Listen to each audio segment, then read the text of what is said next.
¿Qué tal? Sean bienvenidas y bienvenidos a una nueva edición de Historias Innecesarias. ¿Cómo les va?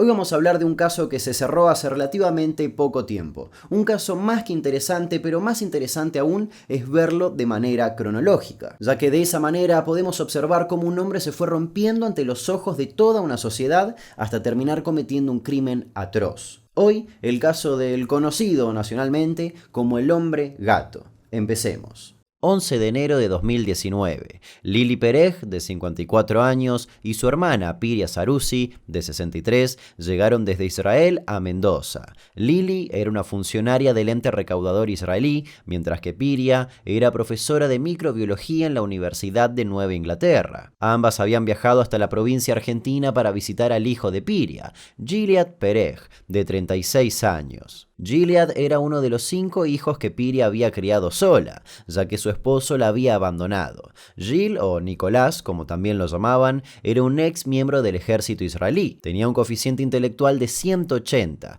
casi el doble del promedio. Principalmente se dedicaba a comprar empresas y a venderlas a empresarios interesados por sumas de dinero mayores a las que él las había comprado. Nicolás creció con su abuelo como figura paterna, pero en 2006 él falleció, y algo cambió en Nicolás. Empezó a comportarse de manera extraña. Por ejemplo, cuando estudiaba en la Universidad Tecnológica de Israel, comenzó a correr desnudo por el campus persiguiendo mujeres. Luego de que lo hayan denunciado, la universidad comenzó a investigarlo y descubrieron que su habitación estaba repleta de basura. Acorralado, en 2007, decidió desertar del ejército e irse de Israel. Tras dejar ese país, viajó rumbo a Sudamérica. Primero estuvo en Brasil, donde, según él, había sido estafado por 2 argentinos. Luego su pasado se pone algo confuso, pero lo que se sabe es que después de eso se fue a Buenos Aires e, iniciado el año 2009, se asentó en San Martín, Mendoza, donde instaló un predio con canchas de pádel llamado Floda, como él se hacía llamar, Floda Relti, Adolf Hitler al revés. Para los vecinos era un hombre raro que no pasaba para nada desapercibido, principalmente porque medía casi 2 metros. Si bien su situación económica era excelente, con solo decir que tenía unos 5 celulares y 3 autos, él vivía en la más extrema indigencia. Se vestía con ropa vieja y tenía el pelo extremadamente largo y sucio. Las canchas de pádel que administraba estaban siempre llenas de basura. Él vivía en ese predio y dormía dentro de un auto que estaba estacionado en una de las canchas. Además, solo se alimentaba de pan y huevos. Incluso hay quienes cuentan que se iba a una peluquería con un tupper repleto de huevos duros y los comía como si fuesen caramelos. En esa corta estadía en San Martín, Jill comenzó a salir con una chica. Estuvo de novio 7 meses con ella, pero se terminaron peleando ya que él odiaba a los perros y gatos que ella tenía. Luego se trasladó a Guaymallén, también en Mendoza, donde compró un predio de 6.000 metros sobre la calle Roca, donde pensaba instalar canchas de fútbol y, nuevamente, de pádel. Sin embargo, lo volvieron a estafar. Un arquitecto le robó $300.000. Hubo una denuncia por ese asunto, se comprobó que la estafa fue real y el profesional fue sancionado, pero Gil Perej jamás recuperó su dinero. Día a día, el comportamiento de Nicolás comenzaba a ser más y más preocupante. Su aspecto continuaba siendo completamente descuidado, con solo decir que tenía rastas que, según explicaba,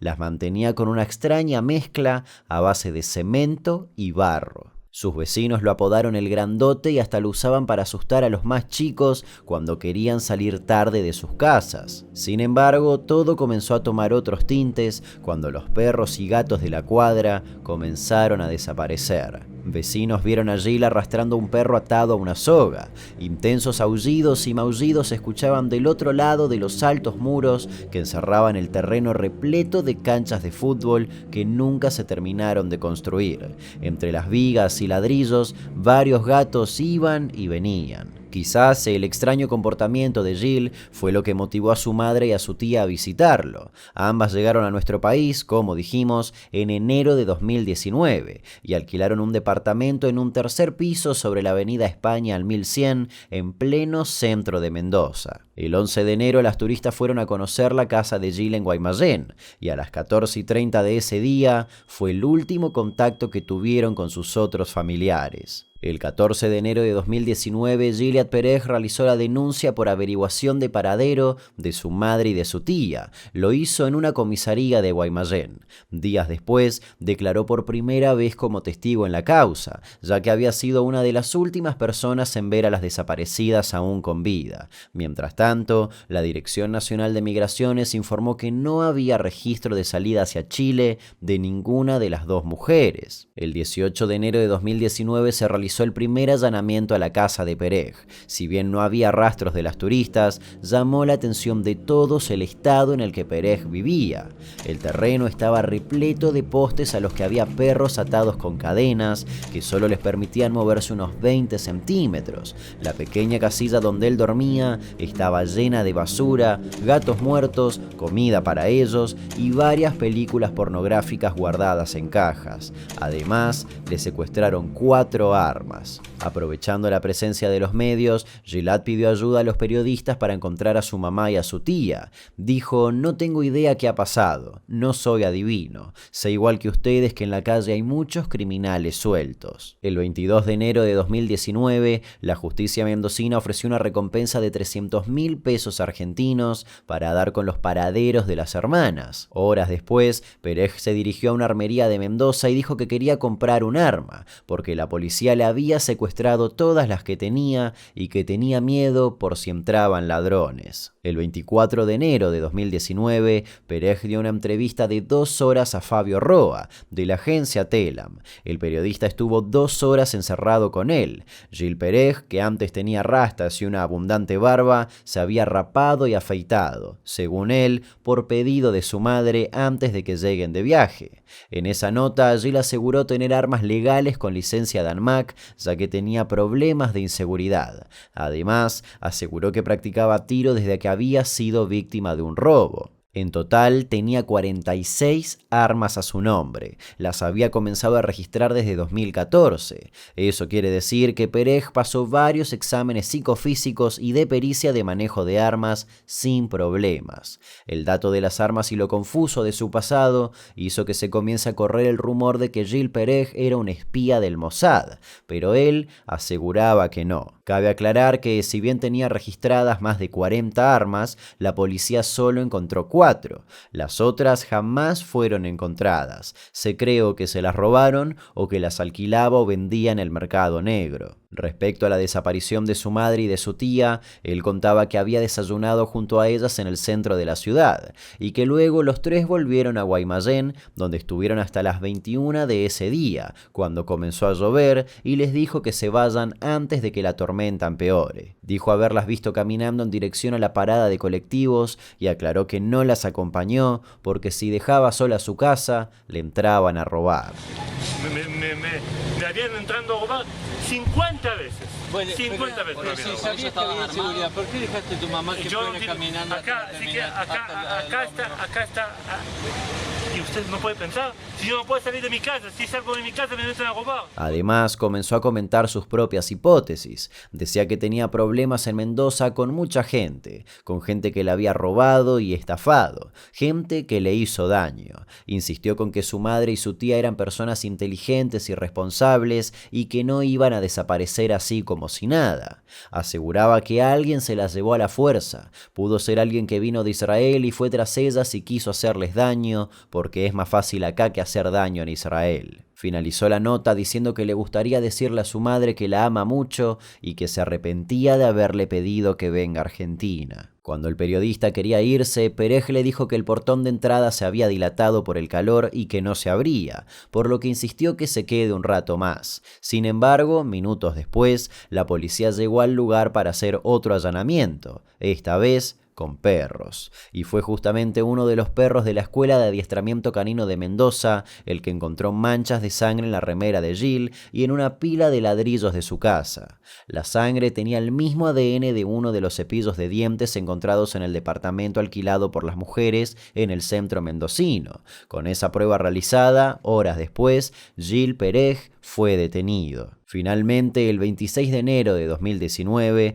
encontraron los cuerpos de ambas mujeres. Estaban en la casa de Perej, enterrados muy cerca de donde había estado dando la entrevista horas atrás. Automáticamente, la fiscal Claudia Ríos imputó a Gil Perej por el delito de homicidio agravado por el vínculo en relación a su madre y homicidio simple en relación a su tía. La autopsia determinó que Piria Saruzzi, la madre de Gil, había sido asesinada de 3 disparos y que Lili Perej, su tía, había sido estrangulada con un lazo. Pero eso no era todo. Lo que caracterizó a este crimen fue la violencia extrema. Uno de los cuerpos había sido atravesado por una barra de hierro que ingresaba por la oreja y que salía por el cráneo, sumado a otros 4 hierros introducidos hasta el abdomen. El otro cuerpo presentaba las mismas lesiones, pero con salida por el tórax y el dorso. Casi un mes después, el 21 de febrero de 2019, se dictó la prisión preventiva para Gil Perej.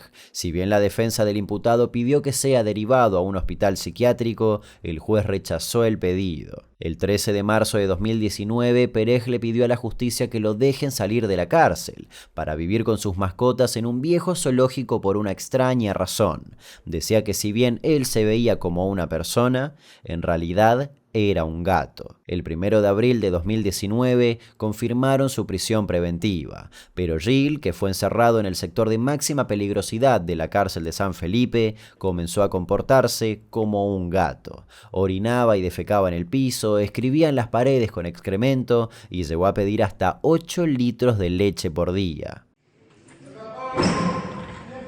Perej, tenemos que hacer control sanitario. ¿Tiene ropa?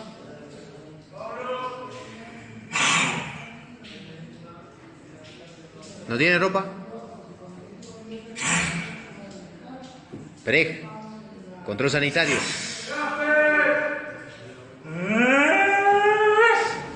Perej comenzó a amenazar con suicidarse en la cárcel porque lo obligaban a bañarse, ya que alegaba tenerle fobia al agua. Decía querer estar lejos de la gente, que los únicos que lo entendían eran los gatos. Además, decía que había tenido relaciones sexuales con su madre al menos 5 veces. En la sociedad, la duda comenzaba a instalarse. ¿Nicolás simulaba o realmente se creía un gato? Usted se acuerda de Nicolás Gil Perej, que de Gil no tiene nada, ¿no? Se hace el gato desde que lo metieron en prisión después de matar a su madre y a su tía y enterrarla en el fondo de la casa.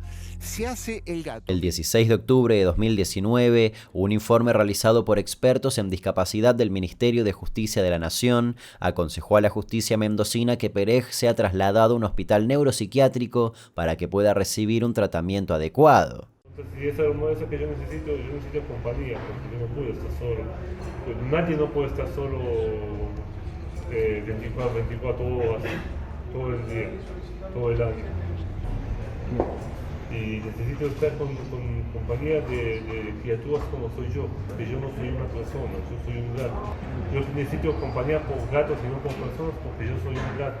El 7 de febrero de 2020, la fiscal pidió que Perej sea sometido a un juicio por jurados. Antes de eso, Gil fue derivado al Instituto El Sauce para un tratamiento psiquiátrico. Recién en diciembre de 2020, el instituto informó a la justicia que Gil había respondido bien al tratamiento y que ya estaba en condiciones de volver al penal. Y así fue como el 26 de octubre de 2021 comenzó el juicio por jurados a Perej.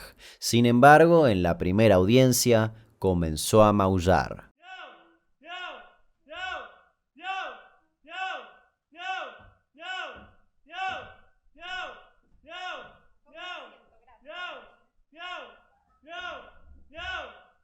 Señor Gil Perej, escúcheme por favor lo que le voy a decir. Estamos por iniciar el juicio en su contra. Si usted no hace silencio, lo voy a tener que sacar de la sala, señor Gil Perej. Finalmente tuvieron que desalojarlo. Bien, bueno, señor Gil Perej, Basta. Por favor, trasládenlo y que permanezca en la sala escuchando todo lo que ocurre aquí en la sala. Un día después, 2 psiquiatras, un médico y una psicóloga declararon que Perej se mostraba consciente de sus actos, conectado y lúcido en las entrevistas que tuvo con ellos, pero admitieron que sus comportamientos son diferentes o extraños. El 2 de noviembre de 2021, Perej, claramente bajo los efectos de varios medicamentos, declaró que su madre no estaba muerta y que le plantaron cuerpos en su casa para inculparlo. Sí, a mí me están culpando a la fuerza. Al día siguiente, la fiscal descartó que Perej sea inimputable. El jurado, por unanimidad, lo declaró culpable y la jueza técnica Laura Guajardo lo condenó a prisión perpetua. Sin embargo, su defensa se puso a trabajar en un recurso para recurrir la condena. Al día de hoy, Perej sigue alojado en el Sauce, donde tiene atención médica constante. Al momento de la publicación de este video, aún no tiene fecha de traslado al penal. Pero la pregunta continúa siendo la misma. ¿Qué tan consciente fue Perej de sus actos? Y teniendo en cuenta todos los años que pasaron desde su arribo a Argentina y el crimen, pasando por todos los animales que asesinó, ¿era posible evitar su crimen mayor? Cualquier novedad respecto a este caso voy a estar actualizándolo en la caja de comentarios. Nos reencontramos el domingo que viene, por supuesto que sí. Te invito a suscribirte, dejar un like y un comentario si el contenido es de tu agrado. Hasta luego.